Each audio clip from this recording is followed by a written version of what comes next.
यहाँ पर जय बद्री विशाल के नारे लग रहे हैं, मंदिर में लगातार भक्त आ रहे हैं पूरे श्रद्धा भाव से। राज मिश्रा जी, जरा ये बताइए, तस्वीरें तो हम दिखाई रहे हैं, लेकिन ये बताइए कि ये कैसे संभव है? मेरे लिए बोल पाना यहाँ मुश्किल हो रहा है, क्योंकि यहाँ जो हवा चल रही है वो इतनी ठंडी हवा है कि मैं ठीक से शब्दों का उच्चारण भी नहीं कर पा रही हूं, मुझे इतनी कठिनाई हो रही है। ठंड बहुत ज्यादा है, जैसा मैंने आपको बताया, -6 डिग्री का तापमान यहाँ पर है।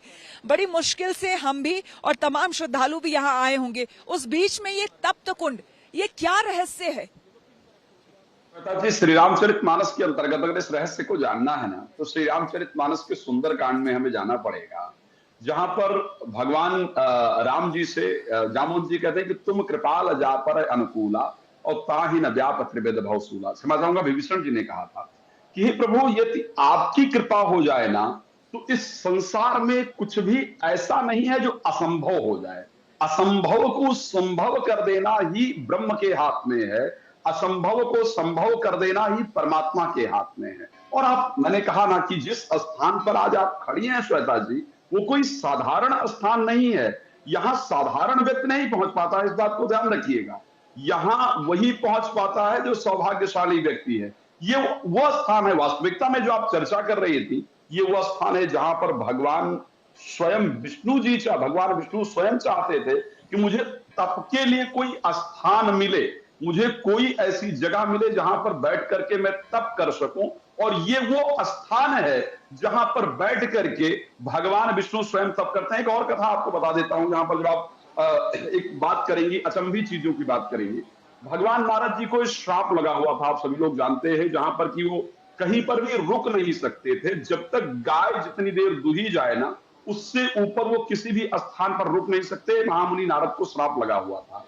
लेकिन ये वो स्थान है जहां पर बैठ करके नारद जी, श्राप बिल्कुल दूर हो गया और नारद जी ने बैठ करके यहां पर तप किया। गोस्वामी जी ने लिखा, सुमिरत हरि श्राप गति बाधी। भगवान विष्णु का स्मरण करने से जो श्राप था वो दूर हो गया। तो इसी प्रकार, क्योंकि ये ब्रह्म का स्थान है, ये परमात्मा का स्थान है, यहां पर कुछ भी विचित्र होना अलग नहीं है, इस बात को ध्यान रखिएगा। और ये सनातन की परंपरा है, यही सनातन की वो चीजें है जिसको आज भी शायद साइंस के जरिए परखा नहीं जा सका है, जो प्रकृति और साइंस से बिल्कुल विपरीत है। तो यहां पर, क्योंकि ये भगवान विष्णु का तपोस्थल रहा है, आप बिल्कुल ठीक जिक्र कर रही थी कि यहां पर वास्तविकता में भगवान शंकर और माता पार्वती निवास करते थे। भगवान विष्णु बार बार भगवान शिव से कहते कि प्रभु, हमको तप करना है, हमको संसार के लिए तप करना है। जो संसार के लोग हैं वो अपने जीवन को प्रसन्नता से व्यतीत कर सकें, इस संसार के मटेरियलिस्टिक हैप्पीनेस को प्राप्त कर सकें, जो मेरा स्मरण करते हैं, मैं उनके लिए तप करना चाहता हूं। भगवान शिव उनको बार बार कहते, प्रभु आपको तप की जरूरत नहीं है, तब तो हम लोग आपका भजन करें, आपका स्मरण करें। तब भगवान विष्णु ने एक बड़ी अच्छी युक्ति निकाली और वो बच्चे बन गए। और यही जिस तप्ती कुंड को आप दिखा रहे हैं, यहीं पर वो बच्चे बन करके छोटे और जोर जोर से रोना शुरू करते हैं।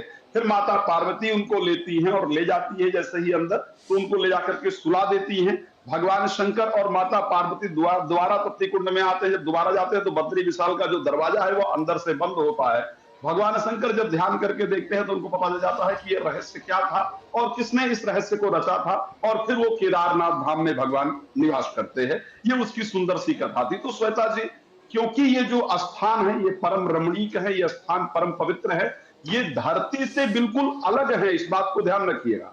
कुछ ऐसे स्थान हैं, चाहे वो काशी को उठा लिया जाए, चाहे वो अयोध्या को उठा लिया जाए, चाहे जहां पर आप मौजूद हैं भगवान बद्री विशाल को उठा लिया जाए, ये स्थान वास्तविकता में ब्रह्म के निर्मित किए हुए स्थान हैं, ये परमात्मा के निर्मित किए हुए स्थान हैं। ये मानव द्वारा या धरती पर इनको नहीं कहा जाता है। आप एक और बात कर रहे थे कि आज का समय कैसा है, आज के ग्रह नक्षत्रों की बात करें तो श्वेता जी, आज सर्वार्थ सिद्धि योग है, जिस योग के अंदर भगवान के आराधना करने से सिद्धि प्राप्त हो जाती है। आज रवि योग है, जिस समय पर परमात्मा के दर्शन करने से जीवन के समस्त सुख प्राप्त हो जाते हैं। तो आज का समय और इस स्थान के बारे में जितना वर्णन किया जाए बहुत सुंदर श्वेता जी, बट क्योंकि वो ब्रह्म का स्थान है इसलिए वहां कई अचंभा आप देख सकती हैं।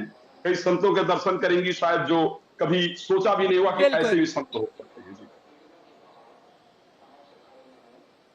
बिल्कुल, बिल्कुल राज मिश्रा जी, आपने जो बातें कही बिल्कुल सभी बातें ये जो कथाएं जितनी भी जुड़ी हुई हैं वो बिल्कुल सत्य हैं और जितने भी सनातनी हैं वो उन सभी को पूरा विश्वास है और उसी विश्वास के सहारे वो इतनी इतनी आपको कह ले कि विपरीत परिस्थितियों में भी यहाँ पर आ रहे हैं। जैसा कि मैंने आपको कहा कि यहाँ पर मौसम जो है वो अक्सर बहुत मुश्किल, बहुत कठिनाइयों भरा रहता है, बहुत विपरीत परिस्थितियां रहती है, लेकिन उसके बावजूद मैं देख रही हूँ कि तमाम श्रद्धालु हजारों की संख्या में आ रहे हैं और बद्री विशाल के दर्शन यहाँ पर कर रहे हैं कतार में लगकर। अलंकृता जी, आपके पास आते हुए यहाँ की महिमा के बारे में जाहिर सी बात है जितनी भी बात की जाए वो कम है, लेकिन इन जितने भी धार्मिक स्थल हैं जहां जहां भी मुझे भी जाने का सौभाग्य मिला, हर जगह मैंने एक बात देखी है।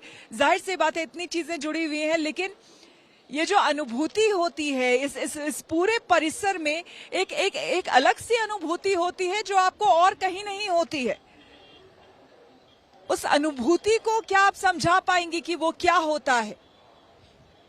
देखिए, जिस स्थान पे स्वयं प्रभु ध्यान लगा रहे हों, तो उस स्थान की ऊर्जा जो है वो तो विश्व में पूरे ब्रह्मांड में आपको कहीं नहीं मिल सकती, क्योंकि वो कहते हैं कि आज भी जैसे मैं वृंदावन में हूँ, लेकिन कृष्ण की वाणी का असर यहाँ पे आप महसूस कर सकते हैं। तो आप जिस तरह से पौराणिक कथा है कि पहले यहाँ पे माता पार्वती और भगवान शिव जो हैं वो ध्यान लगाते थे, लेकिन विष्णु जी को भी कोई ध्यान लगाने के लिए स्थल चाहिए था, तो वो बालक रूप में आए और वो माता पार्वती ने उन्हें जो है वात्सल्य भाव से जब गोद में लिया, तो उनके मन में एक ऐसा प्रेम भाव जगा और उन्होंने चाहा कि मैं इस बच्चे को कुछ देना चाहूँगी, और जहाँ से ये स्थल जो है वो विष्णु जी का हो जाता है।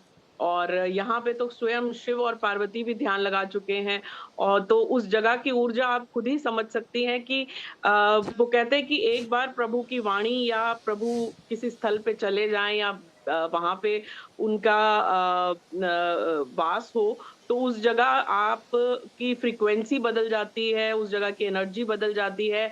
आप जब उस जगह पे जाते हैं तो आपका पूरा आभा मंडल बदल जाता है, और आपके जो शरीर जिस एटम से आप बने हो वो रोम-रोम आपका जो है वो प्यूरिफाई हो जाता है, और एक नई ऊर्जा का संचार होता है आपके पूरे मन में, बुद्धि में और आत्मा के स्तर तक आप जो है वो पवित्र हो जाते हैं।